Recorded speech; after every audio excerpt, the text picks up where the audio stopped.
નમસ્કાર દર્શક મિત્રો, એસડી ન્યૂઝ ગુજરાતી ચેનલ પર આપનું સ્વાગત છે અને હું આપની સાથે વૈશાલી પોબારુ કરીશું નજર આજના સમાચાર પર।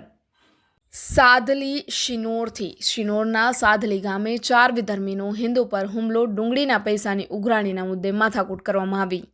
શિનોર તાલુકાના સંવેદનશીલ સાદલી મુકામે તારીખ 7 માર્ચ સાંજના 7 વાગ્યાની આસપાસ નાસ્તા બજારમાં 4 વિધર્મીઓએ હિન્દુ યુવકો પર ડુંગળીના પૈસાની ઉઘરાણી બાબતે મારામારી કરી ભાગી ગયેલા તે 4 આરોપીઓ બીજા દિવસ પછી જાતે જ શિનોર પોલીસ સમક્ષ હાજર થયા હતા। સાદલી મુકામે ડુંગળીના પૈસાની ઉઘરાણી બાબતે નાસ્તા બજારમાં 4 વિધર્મીઓએ હિન્દુ યુવકો પર કરેલ હુમલાની ફરિયાદ પછી આજરોજ 4 આરોપીઓ શિનોર પોલીસ મથકે હાજર થયા છે, જેમાં જુબેર, એજાજ, નકુમ, ભૂરી, અજ્જુ અને આકિલ શિનોર પોલીસે BNS 115-2, 352, 351-2 અને 54 મુજબનો ગુનો નોંધ્યો હતો।